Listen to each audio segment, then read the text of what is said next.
En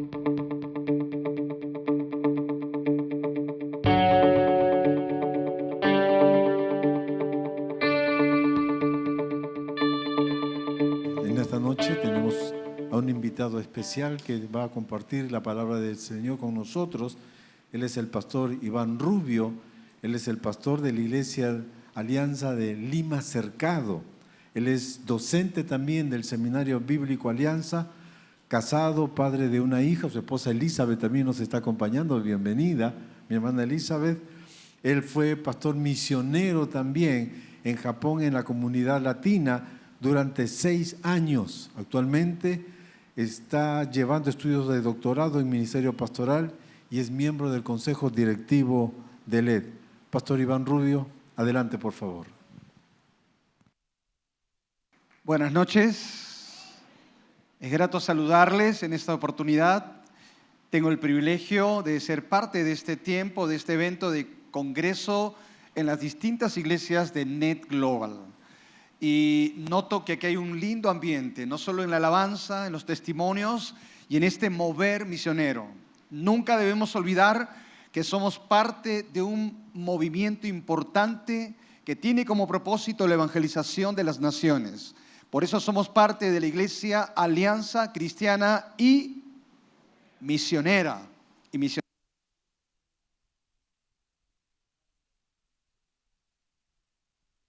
Ahora sí, parece que algo ocurre con el micro. Así que, una vez más, gracias por darnos este gozo y este privilegio. Y les rogaría acompañarnos en una palabra de oración, por favor. Padre nuestro, te damos gracias por concedernos el privilegio de abrir tu palabra. Palabra viva, palabra eficaz. Palabra que nos exhorta, nos anima, nos consuela y nos alienta. Pero también palabra que nos insta a cumplir con el mandato de hacer discípulos a todas las naciones. Bendice la exposición de este tu mensaje y te lo rogamos así en el nombre de Jesús. Amén. Amén.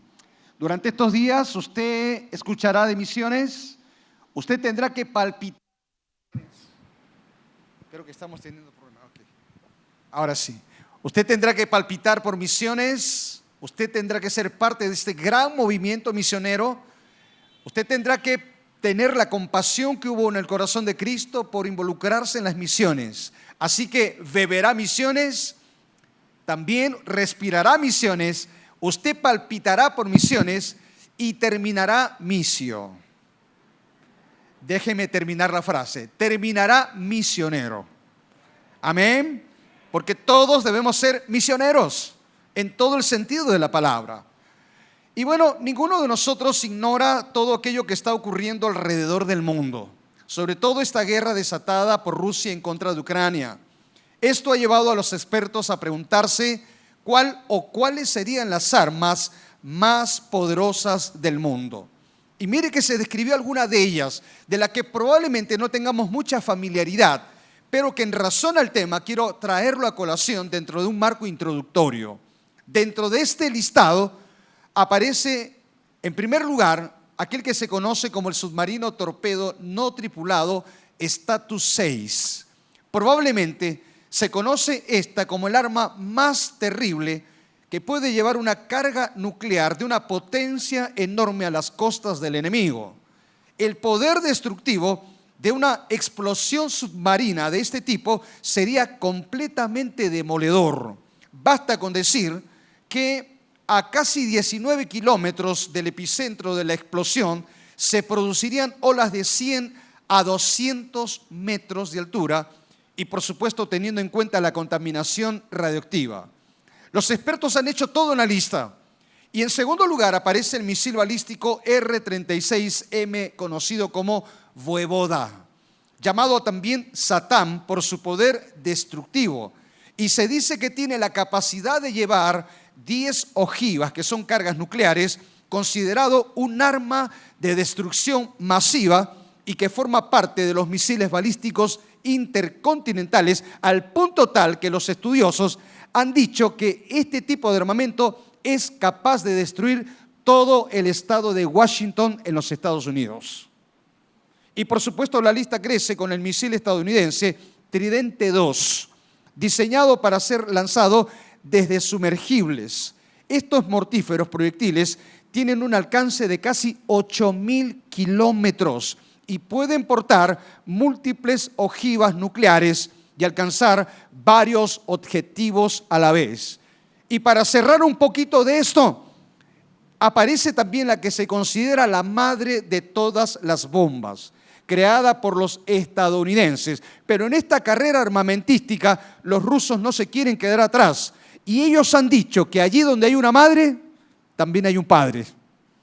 Y se arrogan el derecho de tener el arma de mayor destrucción masiva.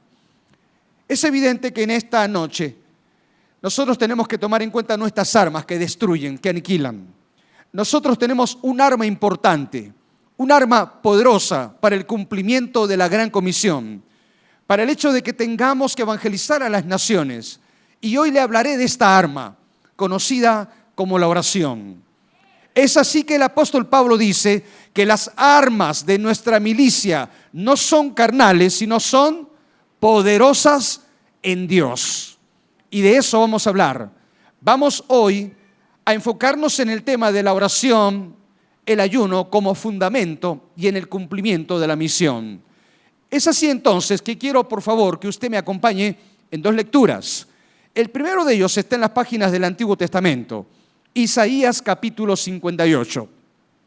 Y el segundo de ellos lo vamos a encontrar en las páginas del Nuevo Testamento. Así que vamos a ir hacia las páginas veterotestamentarias y encontrar el texto de Isaías capítulo 58, versículos 6 al 8. Así que mueva esas páginas o también su dispositivo. Dice la Escritura, Isaías 58, ¿no es más bien el ayuno que yo escogí desatar las ligaduras de impiedad, soltar las cargas de opresión y dejar ir libre a los quebrantados y que rompáis todo yugo? ¿No es que partas tu pan con el hambriento y a los pobres errantes albergues en casa, que cuando veas al desnudo lo cubras y no te escondas de tu hermano? Versículo 8.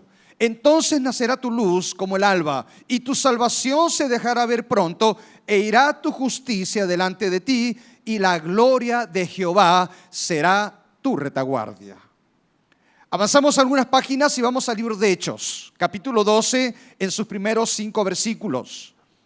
Dice así entonces, en aquel mismo tiempo, Hechos 12:1, en aquel mismo tiempo el rey Herodes echó mano a algunos de la iglesia para maltratarles y mató a espada a Jacobo, hermano de Juan. Y viendo que esto había agradado a los judíos, procedió a prender también a Pedro. Eran entonces los días de los panes sin levadura. Y habiéndole tomado preso a Pedro, le puso en la cárcel, entregándole a 4 grupos de 4 soldados cada uno para que le custodiasen, y se proponía sacarle al pueblo después de la Pascua. Así que Pedro estaba custodiado en la cárcel. Usted me va a ayudar con lo que sigue. Mientras Pedro está custodiado en la cárcel, ¿qué está haciendo la iglesia? Vamos, dice que la iglesia está orando, está haciendo sin cesar oración a Dios por él. Hoy voy a detenerme en este pasaje del libro de Hechos. Y vamos a explicar un poquito el contexto para luego relacionarlo con lo que dice el profeta Isaías en el capítulo 58. Y para ver el contexto tenemos que entender que para este momento el evangelio se estaba difundiendo. En las palabras de Pablo, la palabra de Dios corría y era glorificada entre muchos. La iglesia crecía, se expandía. Las buenas nuevas estaban llegando a todo lugar. Y era evidente que ellos estaban cumpliendo con el mandato de hacer discípulos como Cristo se los había ordenado. Es entonces que en la medida que la obra se extiende, el infierno no queda tranquilo. Y aquí aparece la figura de Herodes, el que mata a Jacobo, el hermano de Juan. Este Herodes era conocido como Herodes I, nieto de Herodes el Grande, y sobrino de Herodes Antipas, el que decapitó a Juan. Este Herodes no era nada popular y para querer congraciarse con los judíos, entonces no solo mata a Jacobo, el hermano de Juan, sino que toma a Pedro para apresarlo y más tarde exponerlo públicamente a la injuria y, por supuesto, matarlo. Es en esta situación, es en esta realidad de adversidad que evidentemente la iglesia levanta oración. La iglesia levanta su clamor a Dios esperando la intervención de lo alto en un momento tan complicado. En esta noche le voy a hablar de 4 elementos vitales e importantes como recurso y fuente de poder para la obra misionera. Y por supuesto relacionarlo con lo que enseña Isaías en razón al tema del ayuno. 4 elementos importantes, 4 aspectos que nosotros no deberíamos pasar por alto en el hecho de enfocar la oración en el avance de las misiones. Y acompáñenme a leer lo que dice Hechos 12:5, porque aquí encontramos el primer enunciado. Dice que la iglesia oraba sin cesar. El texto dice de manera literal, la iglesia hacía sin cesar oración a Dios por él. ¿Qué está haciendo la iglesia en la adversidad? ¿Qué está haciendo la iglesia en medio de la oposición? Está tomando un recurso importante. Está valiéndose de esta arma poderosa que se llama oración. Entiende bien que lo que no se puede hacer humanamente se puede lograr con la intervención de Dios, porque para Dios no hay nada imposible.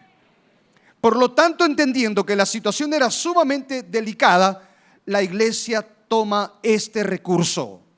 Y por supuesto, permítame recurrir un poco a este tecnicismo de lo que aquí se está diciendo.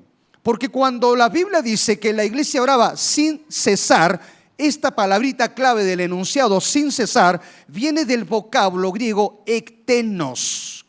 A ver si me ayuda a repetir. ¿Cuál es el vocablo griego? Ektenos, sin cesar. Y ektenos significa intencionalmente, entrañablemente. También se traduce como concentración, ferviente. Habla de insistencia, de dependencia, y en su extensión habla también de que la iglesia clama con constancia. ¿Qué quiere decir la palabra ektenos en el contexto de la oración de la iglesia? Significa que la iglesia extiende su petición al trono de la gracia intencionalmente, con intensidad, con insistencia, con espíritu ferviente, con constancia, con confianza y en plena dependencia del Señor. En otras palabras, decidieron orar sin desmayar, concentrados en el objetivo, clamar por la liberación, en este caso de Pedro. Por lo tanto, tenemos que tener en cuenta que si nos vamos a involucrar en la obra misionera, un elemento es importante.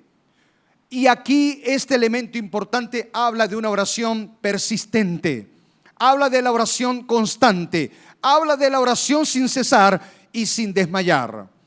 Este mismo enunciado está constatado y corroborado por lo que nos enseña las páginas del Nuevo Testamento. Yo no dudo que ustedes aquí conocen de lo que dice Lucas capítulo 18 del versículo 1 al 5 en particular, donde Cristo nos enseña la parábola de la viuda y el juez injusto. Y aparece entonces en la parábola la enseñanza en el encabezado. Y Cristo entonces nos muestra la parábola para enseñarnos la necesidad de orar y no desmayar. Por inferencia podemos decir entonces que es posible que desmayemos. Es posible que bajemos la guardia. Es posible que dejemos de orar. Por eso entonces encontramos que de forma clara y contundente Cristo les decía una y otra vez a los discípulos: velad y orad. Y se los decía una y otra vez. Esta parábola de Lucas capítulo 18 tiene una enseñanza fundamental. Debemos orar con insistencia, debemos orar con persistencia, debemos orar con constancia y debemos orar sin desmayar. El apóstol Pablo lo entiende tan bien que en Efesios capítulo 6 versículo 18 dice: orando en todo tiempo y velando con toda perseverancia. Efesios capítulo 6 versículo 18. Caminamos un poquito más y vemos Colosenses capítulo 4 versículo 2, donde Pablo dice: perseverad en la oración. Avanzamos algunas páginas hacia adelante y en 1 Tesalonicenses, capítulo 5, versículo 17, el mismo apóstol Pablo dice: hermanos, orad sin cesar. Y claro que Pedro estaba en sintonía con esto, porque en 1 de Pedro, capítulo 4, versículo 7, dice Pedro: velad en oración. Si nosotros tuviéramos entonces que hacer una sinopsis de cada uno de los versículos, diríamos que el mensaje está en esta verdad. Debemos orar, debemos seguir orando y debemos perseverar en la oración, con insistencia, con intensidad, con propósito, sin desmayar. Y en el enunciado del libro de Hechos, debemos orar sin cesar, porque la constancia en la oración tiene que convertirse en un imperativo en la vida de todo creyente. Amén. En la obra misionera debemos de ser conscientes que extendemos el reino de Cristo desde nuestras rodillas con un clamor incesante. La obra misionera requiere de hombres y mujeres que no desmayen en el principio fundamental de la oración. Pero aparece un segundo elemento y dice Hechos 12:5 que la iglesia oraba a Dios, y lo dice el texto allí. Usted me preguntará: ¿pero acaso la oración no está dirigida a Dios? Y permítame decir que no siempre es así, porque no todos son conscientes de lo que significa orar y a quién nos dirigimos cuando oramos. El sentido del texto indica que cuando dice que la iglesia se dirigía a Dios o la iglesia hacía oración a Dios, significa que la iglesia era consciente de la presencia de Dios. Cuando nos acercamos a Dios en oración, tenemos que creer que Él está. Por eso dice el libro de Hebreos, capítulo 11, versículo 6, pero sin fe es imposible agradar a Dios, porque es necesario que el que se acerca a Dios crea que le hay. ¿Y qué significa crea que le hay? Si te vas a acercar a Dios en oración, tienes que ser consciente de su presencia. Porque aún más dice el Salmo 145, 18, cercano está el Señor cuando a Él clamamos. Cristo lo reiteró en el Evangelio de Mateo, capítulo 18, versículo 20, de forma clara: donde dos o más están reunidos en mi nombre. A ver, complételo. Yo estoy ¿dónde? Estoy allí donde están ellos. Yo estoy allí donde están ellos. Me pregunto cuán conscientes somos que cuando oramos estamos delante del Señor, que su presencia está allí con nosotros. ¿Cuánto tenemos que tomar en cuenta lo que aquí se está diciendo? Porque la Escritura no fue dada al pueblo de Dios para que no la entendamos como tiene que ser. Por lo tanto, el sentido del texto dice que cuando la iglesia oraba a Dios, la iglesia era consciente de la presencia ¿de quién? De Dios. De Dios. Cuán importante es tomar esta verdad en razón a las misiones. Cuando clamas por tus misioneros, cuando levantas oración por aquellos que están en el campo, recuerda que tienes la presencia de Dios delante de ti para inclinar su oído a tu súplica. Siempre recuerda, Él está allí cuando clamamos. Amén. En tercer lugar, encontramos que la iglesia oraba unos por otros. El primer elemento vital nos ha mostrado que la iglesia oraba sin cesar. El segundo elemento nos ha enseñado que la iglesia oraba a Dios, consciente de su presencia. Y el tercer elemento nos dice que oraban unos por otros. Aquí en particular lo hacían por Pedro. A ver si recordamos un poquito. ¿Dónde está Pedro? Está preso. Está a punto de ser martirizado. Y la iglesia carga con esta realidad y preocupación, pero está orando por él. La iglesia sabía que no había otra manera de enfrentar las dificultades y las imposibilidades que acercándose al Señor.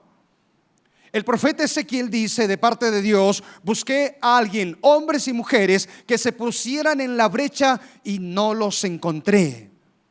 Pero la iglesia de Hechos decidió ponerse en la brecha, decidió ser vallado por un hombre que, por cumplir con la misión de Dios, está a punto de fenecer.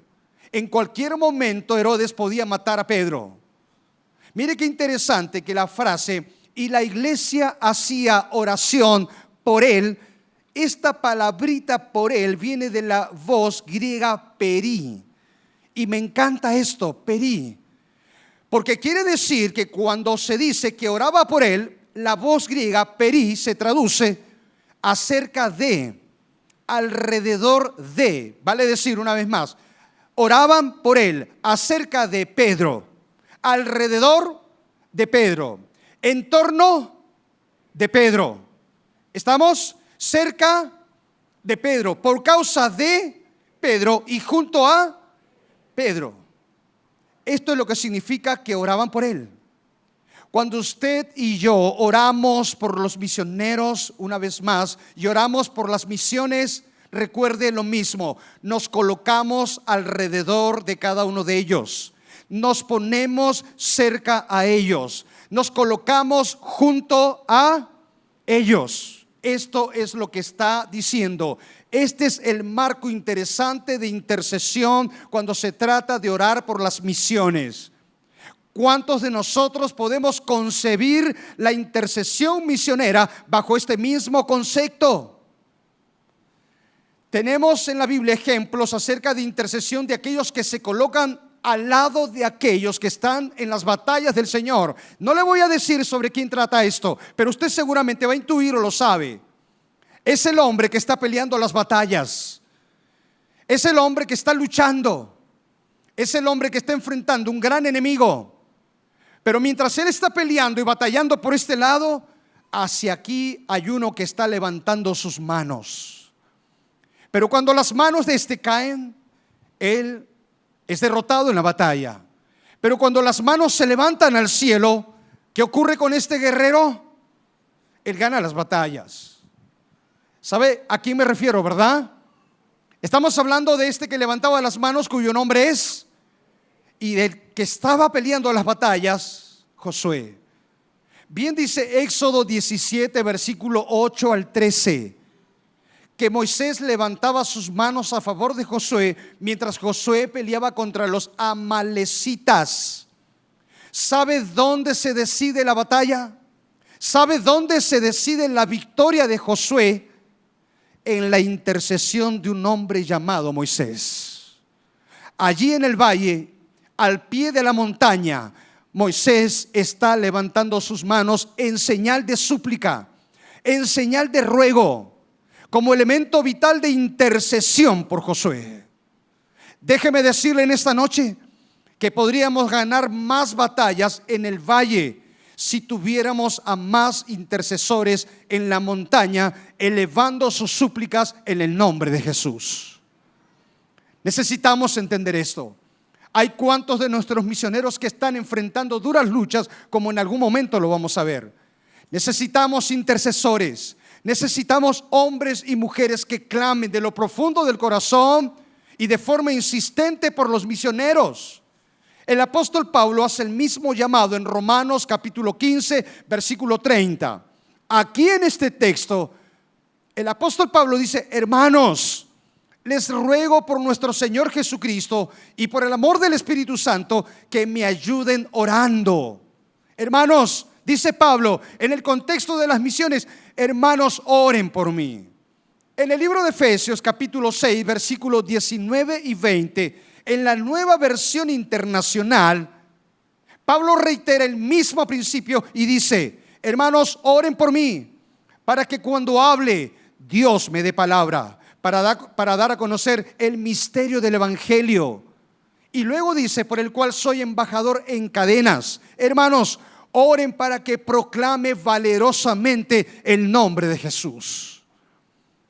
Esto es lo que tenemos que entender. Necesitamos hombres y mujeres que sigan levantando su súplica, su intercesión. Esto es lo que está haciendo la iglesia en Hechos. se colocan al lado de Pedro en oración, no están cuestionando a Dios, no están culpándose unos a otros, no están mirando sus circunstancias. Seguramente doblan sus rodillas y levantan su clamor al Señor. Amén. Perdón, amén. La obra misionera de ninguna manera podrá llevarse a cabo sin el recurso importante de la oración. La oración tiene que ser el fundamento importante del quehacer en las misiones.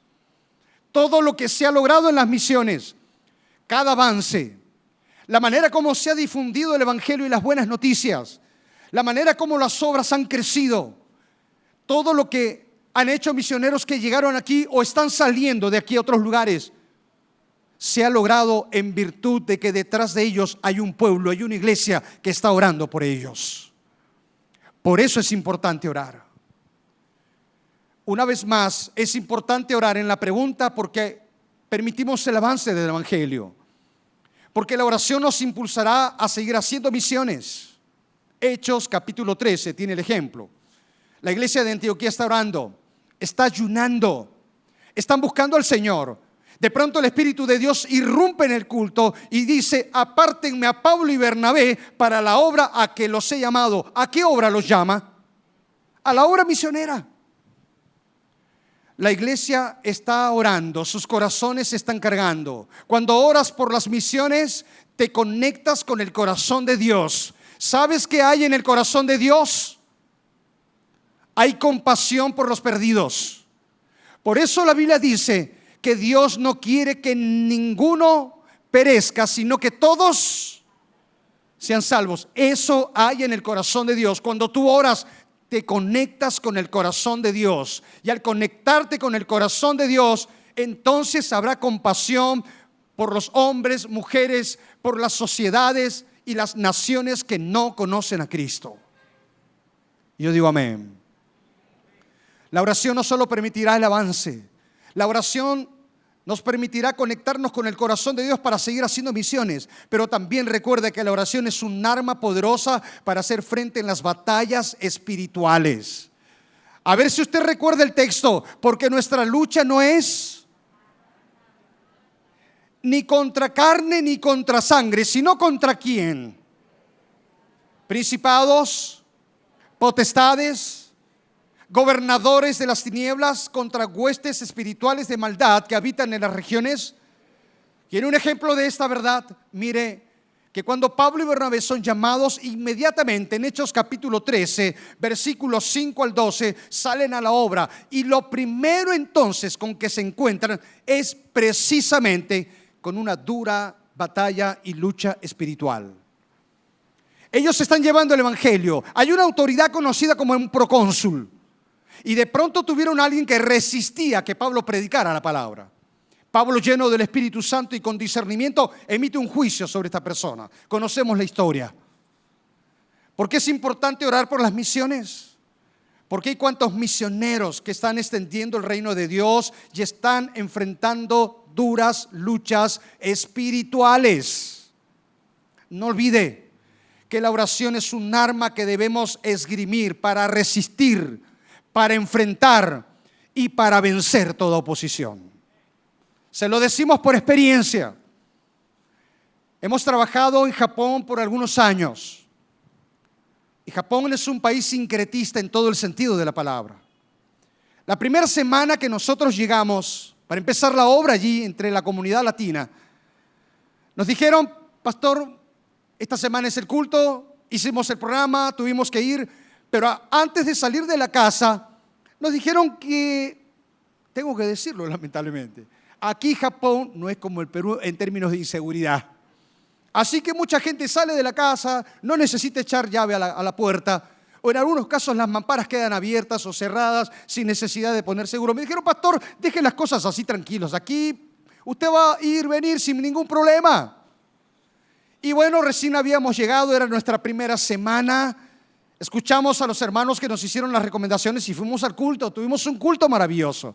Era nuestro primer culto de oración. Al retornar de la iglesia a la casa, encontramos un desbarajuste en el departamento donde vivíamos. todo estaba desordenado. Todo. Cosas por aquí, cosas por allá. Nos sorprendió que algunas cosas, de las pocas de valor que teníamos, estaban allí. Y pensamos, si alguien se metió a robar, ¿por qué no se llevó todo esto? Y digo todo esto entre comillas porque no era mucho, por favor. Así que comenzamos a hurgar, a verificar qué cosas más se pudieron haber llevado. Nos llamó la atención que muchas cosas que consideradas de valor para nosotros estaban en la casa. Pero sí nos impactó algo. Se habían llevado la ropa de mi esposa y de mi hija, la ropa íntima que ellas usan. Se habían llevado casi todo.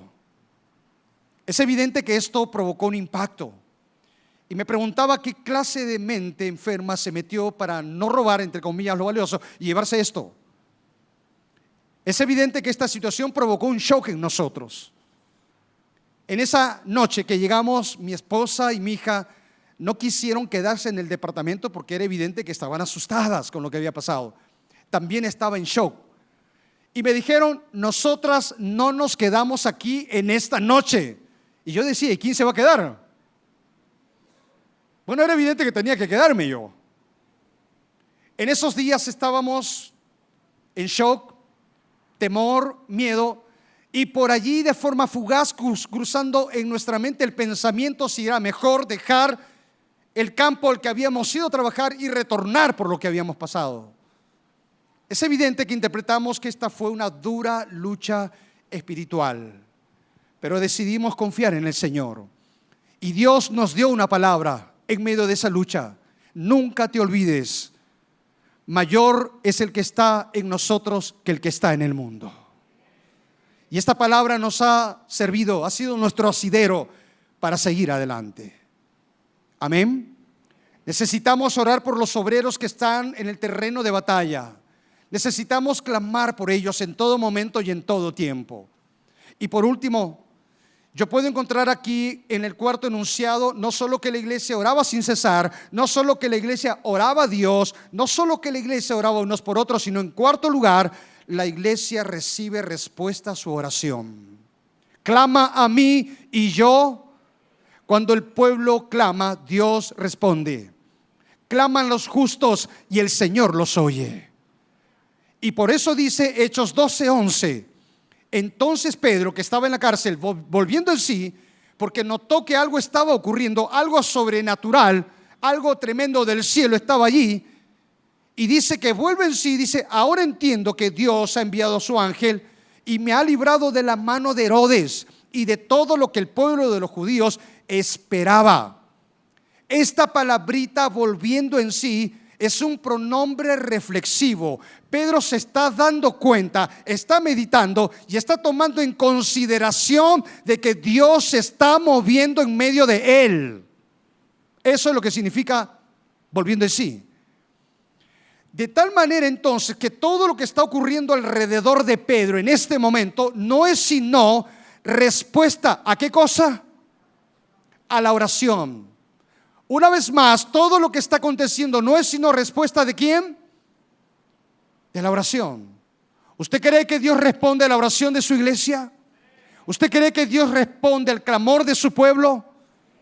Hay que creerlo. Una vez más, clama a mí y yo te responderé. Y mire las grandes imposibilidades, humanamente hablando. Era complicado que Pedro saliera libre, complicadísimo. Y le voy a decir por qué. Número uno, porque tenía 16 soldados que lo custodiaban las 24 horas del día. 16 soldados, armados hasta los dientes. Número dos, porque todas aquellas personas que estaban allí presas, estaban encadenados siempre a un soldado. Estaban atados a un soldado. Número tres, porque Pedro llevaba el cepo en los pies. Número cuatro, porque había una puerta tras otra y finalmente había una puerta de hierro. Por donde tengamos que ver el pasaje de la Sagrada Escritura, era sumamente complicado que Pedro saliera. Y además hay que entender que Herodes quería hacer de su ejecución un espectáculo al pueblo, pero en medio de esto, de la imposibilidad, Dios obra. Y Dios responde a la oración de su iglesia. Y lo hizo de 3 maneras. Número 1, dice la Biblia que Dios envió su ángel. El ángel toca a Pedro y lo levanta. ¿Cuántas veces me temo que tengamos que leer en la Biblia acerca de los ángeles y tengamos que pensar que son asuntos del pasado, de la historia o que quedó atrás? Me temo que tengamos que ver el texto de la Biblia como si fuera un tema de leyendas o fábulas. No, hermano. La Biblia dice en Hebreos 1:14 que los ángeles son seres ministradores enviados para servicio a favor de los que serán herederos de la salvación. En otras palabras, los ángeles están para servir al pueblo de Dios. ¿No dice la Biblia que el ángel de Jehová acampa alrededor del pueblo de Dios?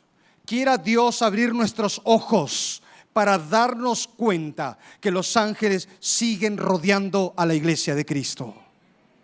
Pero en segundo lugar, Dios libera de las cadenas, y las cadenas cayeron de las manos de Pedro. La iglesia está orando, Dios envía a su ángel. La iglesia está orando y las cadenas caen. ¿Estamos entendiendo esto? Están cayendo hoy cadenas porque la iglesia sigue orando. Está cayendo la cadena que ata cuanta persona. ¿Cuántas personas son esclavos, esclavas de su propio pecado? Viven encadenados en su propio orgullo, atados a sentimientos que corroen sus almas, están bajo grilletes de adicciones y están clamando por libertad. La iglesia tiene que entender que cuando ora, Dios obra libertad. Y dice claramente Isaías 58 que la oración y el ayuno tienen como propósito desatar las ligaduras de impiedad, soltar las cargas de opresión, dejar libres a los quebrantados y romper el yugo de esclavitud. Amén.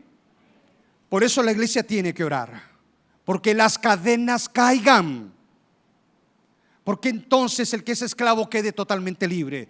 Y en tercer lugar, mientras la iglesia está orando, Dios envía a su ángel. Mientras la iglesia está orando, Dios hace que las cadenas caigan. Y mientras la iglesia está orando, Dios abre puertas.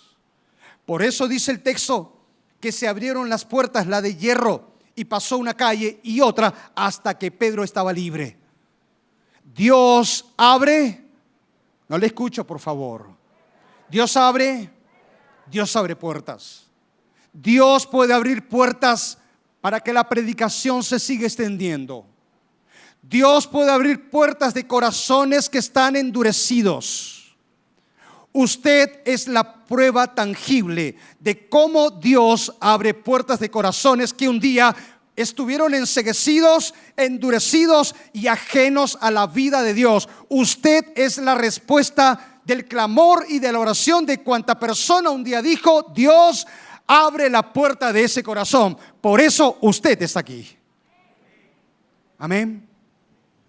Dios abre puertas de corazones endurecidos. Dios abre puertas para la predicación en todo el sentido de la palabra. Pero quiero ir cerrando. Pero en toda esta historia hay una paradoja.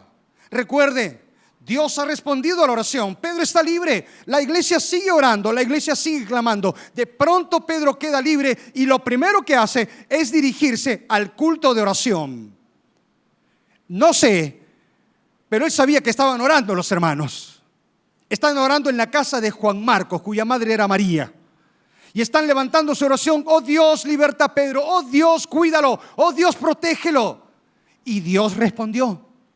Y de pronto entonces Pedro sale raudamente y sale con el entusiasmo de querer ver a los hermanos. Se acerca a la puerta de la casa donde están orando y inmediatamente toca: hermanos, soy Pedro. Ábranme la puerta. Insistía: hermanos, soy Pedro. Vilma, ábreme la puerta. No, esa es otra historia. Abran la puerta, hermanos. Y de pronto sale una jovencita porque entiende que alguien está tocando rápidamente, alguien está tocando de forma insistente la puerta. Sale la jovencita, pero se da cuenta que la voz que está detrás de la puerta es la de Pedro. Y dice: no puedo creer. Y Pedro insistía: hermanos, abran la puerta. Y la muchacha: ese es Pedro. Sí, ese es Pedro. Se emocionó tanto que lo dejó en la calle. Y se acerca a los hermanos y dice: hermanos, ¿saben quién está afuera? Está Pedro, hermanos. El Señor ha liberado a Pedro. El Señor ha escuchado nuestra oración. ¿Y qué le responde la iglesia? Muchacha, parece que estás algo desquiciada. Muchacha, estás loca. ¿Cómo puede ser Pedro? Está encadenado, tiene 16 soldados que lo custodian, tiene puerta tras puertas y la de hierro. ¿Cómo puede ser Pedro?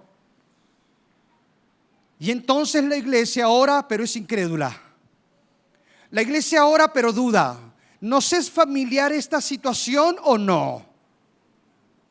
Quizá la reprensión de Cristo a la iglesia, o a los discípulos, tenga que ser la reprensión a la iglesia en este tiempo. Hombres y mujeres de poca fe, porque están dudando del poder de Dios. Porque tantas veces dudamos, ¿verdad? Porque tantas veces nos llenamos de incredulidad. Porque tantas veces pensamos que Dios no lo puede hacer. He aquí, yo soy Jehová, Dios de toda carne. ¿Habrá algo que sea difícil para mí?, dice Dios. Porque lo que es imposible para los hombres es posible para Dios. Termino.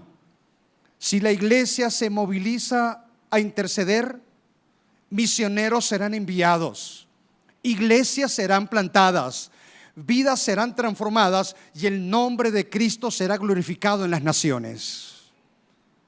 Porque la iglesia ha entendido que el fundamento de la misión es la oración y el ayuno. Oren por todo esto. Hermanos, por eso les decía, misiones es la razón de ser de la iglesia. Yo les decía al principio, somos parte de un gran movimiento. Le he dicho a nuestra iglesia muchas veces, no tenemos el derecho de llamarnos Iglesia Alianza Cristiana y Misionera si no vamos a hacer misiones. No tendríamos la autoridad para llamarnos Iglesia Alianza Cristiana y Misionera si no nos vamos a involucrar en la obra misionera. Los aliancistas tenemos un ADN y ese ADN tiene que ver con misiones. Porque queremos cumplir el mandato de Cristo de llevar el evangelio a todas las naciones, desde nuestra Jerusalén hasta lo último. Y me alegra por ustedes que están haciendo misiones, que son parte de todo este mover misionero. El día de ayer estuvimos con uno de sus misioneros en Piura. Pastor Juan, manda saludo a propósito. El pastor José Antonio Delgado, allí en la zona de los Ejidos, que tiene todo un desafío, tiene todo un reto. Y por supuesto pudimos percibir el deseo que él tiene de alcanzar este lugar para Cristo. Sigan orando por sus misioneros. Y a propósito, el pastor José Antonio y su esposa mandan saludos a todos ustedes. Y él pide algo y dice: dígale a la iglesia que no deje de orar por nosotros. Hágalo. Vamos a ponernos de pie en esta noche. La Biblia dice, por tanto, hermanos, no solamente seamos oidores de la palabra, sino también. En esta noche yo quiero invitarte a que inclines tu rostro y seas un hacedor de la palabra. ¿Cómo? Levanta tu oración. Levanta tu clamor en esta noche por los misioneros, por tus misioneros, por misioneros que están hoy diseminando el evangelio de Cristo, por misioneros que están pasando batallas. Levanta tu oración, que se escuche este clamor, llegue al trono de la gracia de Dios. Pero levanta tu oración por misioneros que quizá están desalentados, misioneros que están enfermos, misioneros que pasan necesidad, misioneros que necesitan sabiduría para elaborar estrategias, misioneros que en algún momento u otro pensaron dejar el campo. No lo sé, pero quiero pedirte algo. Seamos hacedores en esta noche, levantando nuestra oración en favor de las misiones y los misioneros. Y mientras usted está levantando su oración y su clamor, yo quiero pedir a nuestro amado pastor Juan Valle que haga esta oración con todos nosotros, cerrando este momento con un clamor por los misioneros y un clamor por la obra misionera también. Vamos, incline su rostro y levante esta oración.